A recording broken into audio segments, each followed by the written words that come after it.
Next on Currents News, new details are emerging tonight about the motives in last weekend's mass shootings, just as President Trump is set to visit both Dayton and El Paso. One U.S. prelate has now gone where none have gone before, directly condemning the president for racism. And the Knights of Columbus having one of their biggest years yet, donating nearly $200 million to charity. Plus, in less than a month, Pope Francis will be on his way to Africa. He'll be visiting 3 nations, each one dealing with dangerous tensions. The news starts right now.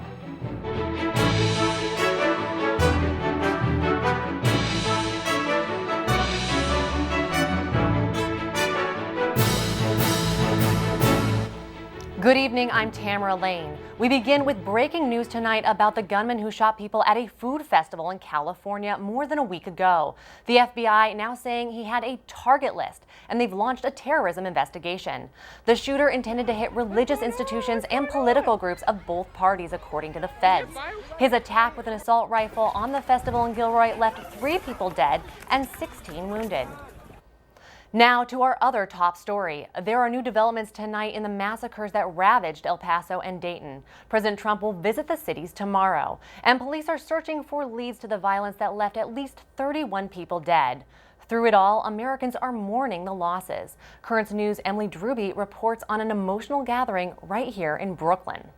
Gun violence is not something that we will tolerate. A powerful image, shoes, one for each victim of the mass shootings in El Paso, Texas and Dayton, Ohio. Enough! New Yorkers joining the rest of the country in grieving the lives cut short and those forever changed. But the emotional trauma rips through the anatomy of our community and the anatomy of our country. Brooklyn Borough President Eric Adams at a Grand Army Plaza vigil as the country is trying to heal, and stories of survival are emerging. And he shot 8 more bullets.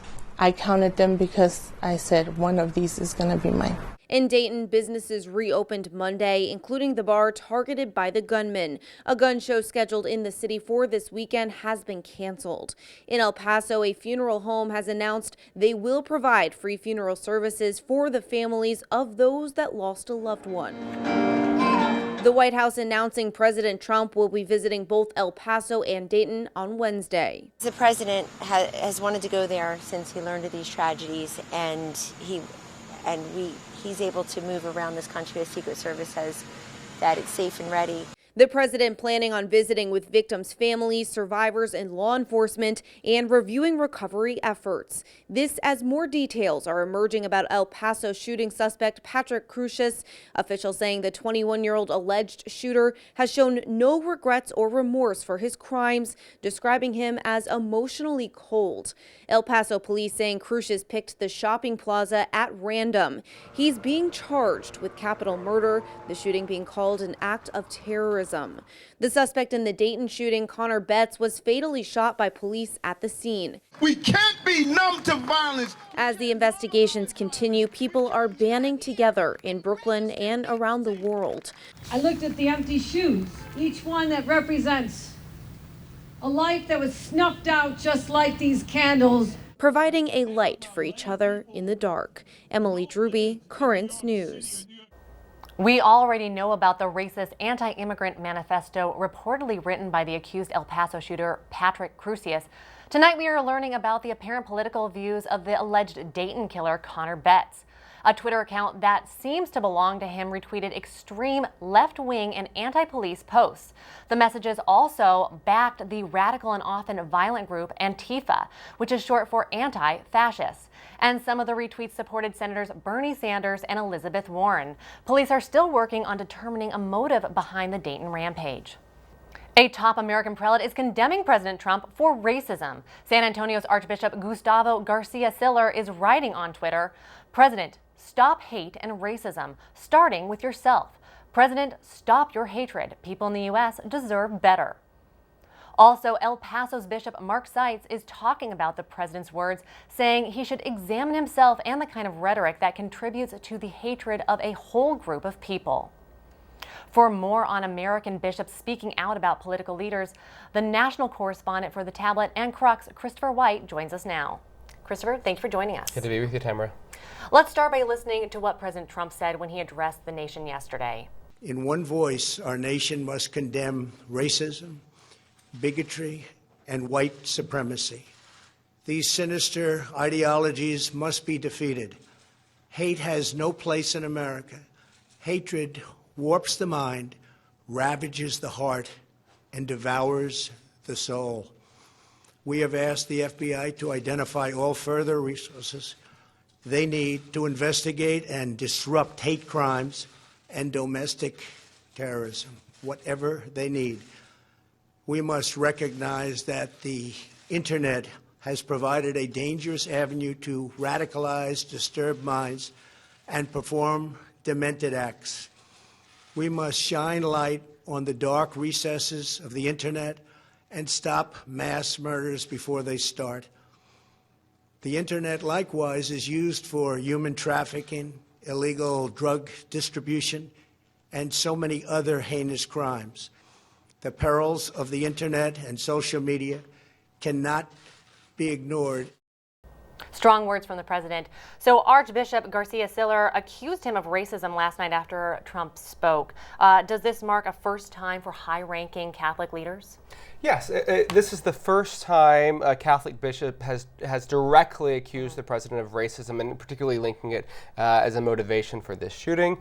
Some prelates have walked up to the line saying we need to sort of re-examine our national discourse, including that of our leaders, but no one has directly addressed that to the president. And the U.S. Catholic bishops have yet to do this, correct? That's right. Over the past week, in a 5-day period, they released 3 statements responding to the gun violence, decrying it as a national plague, but nothing of this kind. And what's the history of U.S. bishops calling out a president in particular? Well, the U.S. bishops from time to time have regularly done so. I mean, with migration issues, they have directly addressed their responses to President Trump. During the contraceptive mandate with the Obama administration, you would often hear them directly address their complaints to the president.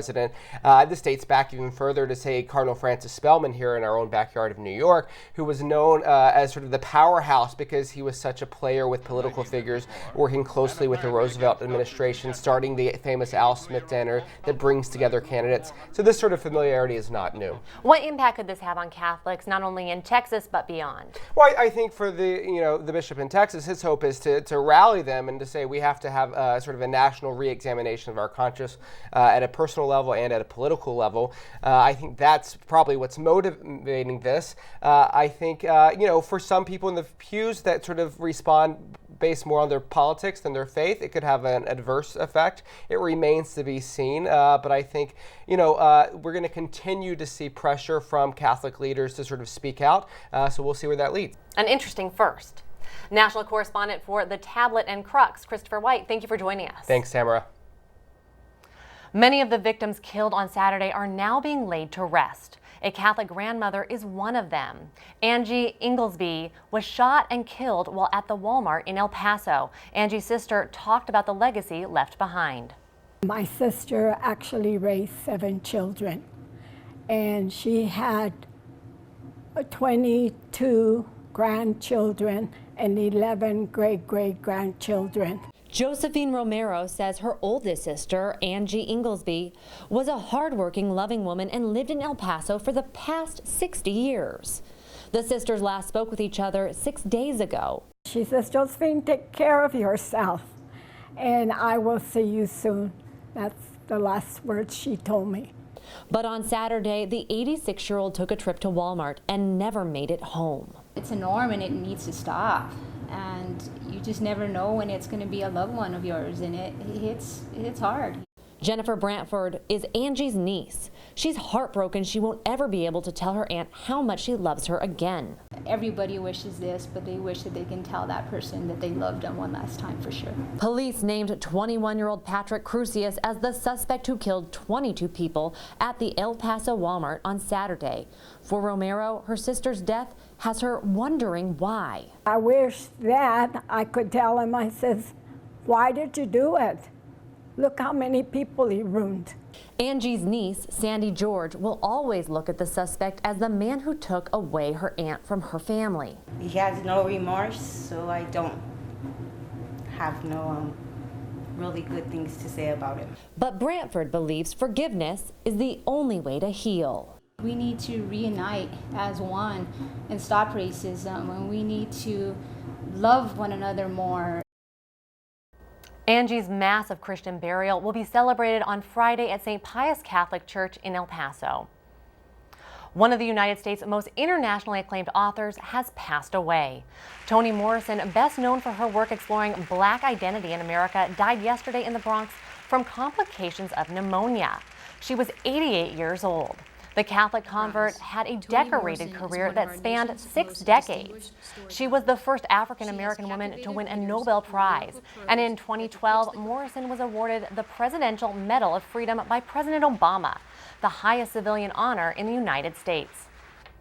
We first told you about a Jesuit high school in Indianapolis when it was stripped of its Catholic identity in June. Brebeuf High School got into hot water with Archbishop Charles Thompson when it refused to fire a teacher in a same-sex marriage. Now administrators are looking to Rome to make an appeal to the Vatican to have the Archbishop's decision overruled. The Knights of Columbus is having one of its biggest years on record. They've donated nearly $200 million in cash in 2018. At the same time, the Knights have given millions of hours of hands-on service to people in need around the world.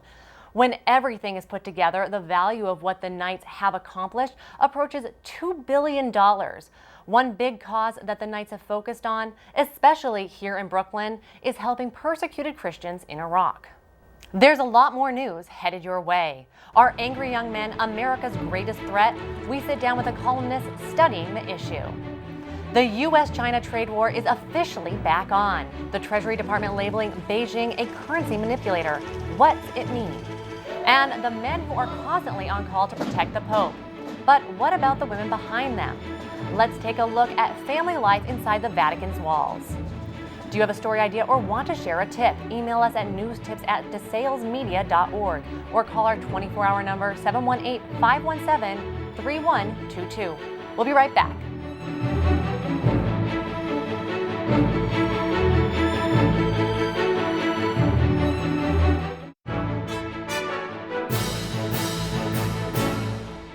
As we continue to report on the American crisis of mass shootings, we're joined by New York Post columnist Maureen Callahan. She's been studying those who have killed so many precious and innocent people and is here to talk about what she's found. Maureen, thank you so much for joining me. Thank you for having me. So you've written about the connection between angry young men, and mass shootings. What have you found?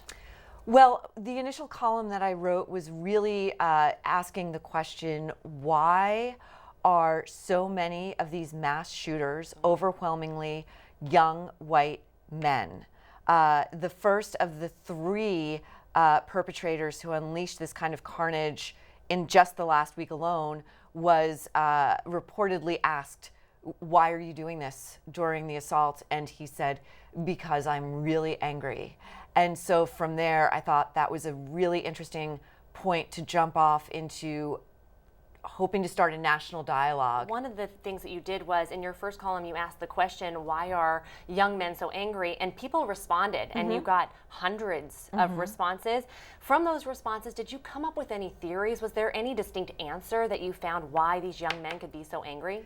I wish I had a distinct answer. I wish someone had a distinct answer. I feel like were it that simple, this problem would have been solved a long time ago.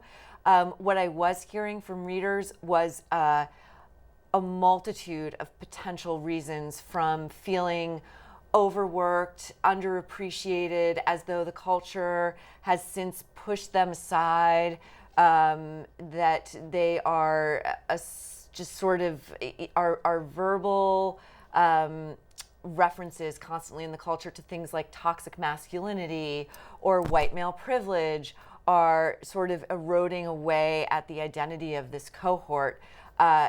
Yet still, it does seem to me quite an existential problem why the only outlet for this kind of anger or resentment is mass carnage. In your article, you mentioned that this trend started long before President Trump, which many people have blamed for articulating some of this hate.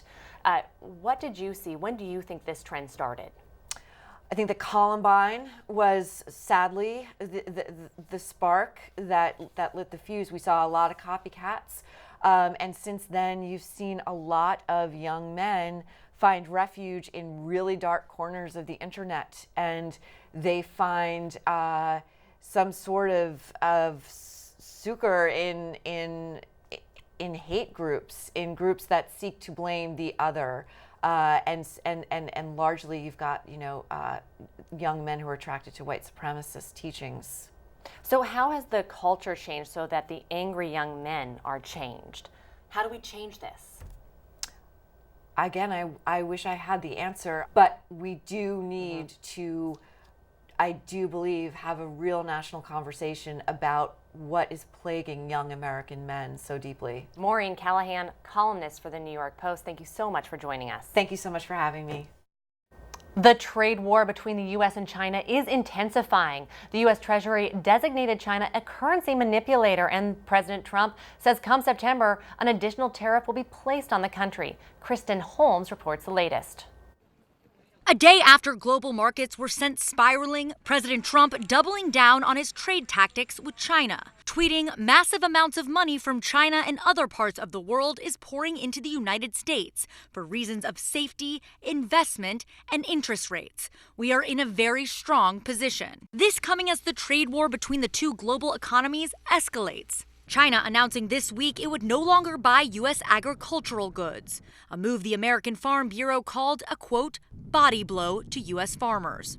The People's Bank of China also dropping the value of its currency against the dollar, prompting the U.S. Treasury Department to label China a currency manipulator for the first time in decades. The People's Bank manipulates the currency by intervening in the foreign exchange market. China denying manipulating its currency, saying the exchange rate is based on, quote, market supply and demand. The latest move by Beijing likely in response to President Trump's surprise announcement last week that he would impose a 10% tariff on an additional $300 billion of Chinese imports to the U.S., impacting goods like cell phones, clothes, and shoes. The president's view has always been that we have negotiated in good faith. We want to continue to negotiate in good faith with the Chinese. Unfortunately, his view is we didn't make any progress at the Shanghai meeting, so he took an action. In Washington, Kristen Holmes, Currents News. Day in and day out, the American public is plagued by robocalls. People inquiring about student loans, bank accounts, and car insurance rates. If they annoy you, then there is some good news. The FCC says they are putting in new rules to stop the spam. Meredith Wood tells us more. It's the biggest consumer complaint made to the Federal Communications Commission: unwanted calls.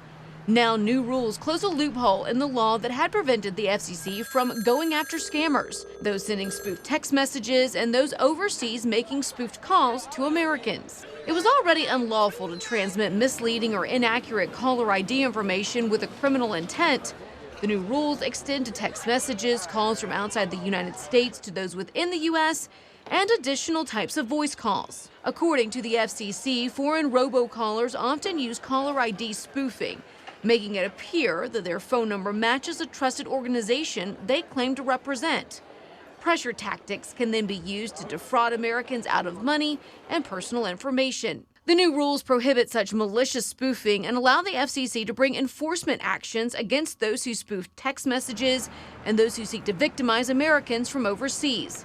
In 2018, the Commission says it used the largest fines in its history for those who violate the caller ID spoofing rules.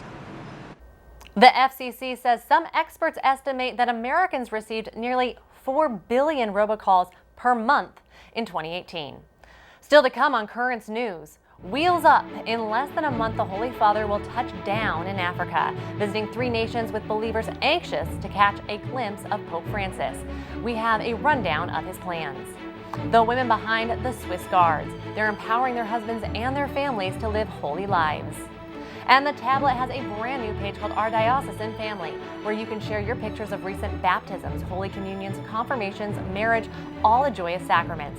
For more details and how to submit your photos, go to thetablet.org/ourdiocesanfamily. Your picture may be published in an upcoming issue of the newspaper. We'll be right back.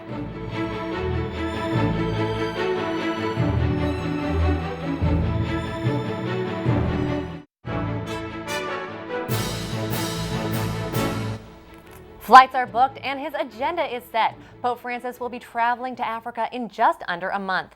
During the first week of September, the Holy Father will visit Mozambique, Madagascar, and Mauritius. The Vatican released Francis's full itinerary yesterday, which includes masses, meeting with political leaders, bishops, and members of the clergy. Catholics in the three nations hope the pontiff will be able to ease tensions in each place.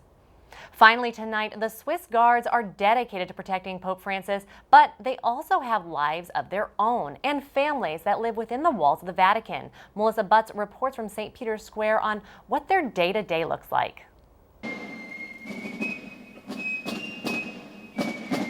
Swiss Guards have very rigorous working hours, being constantly on call to protect Pope Francis.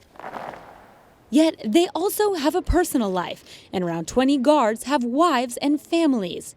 Brenda, Janique, and Veronica are three of the wives that live within the Vatican walls.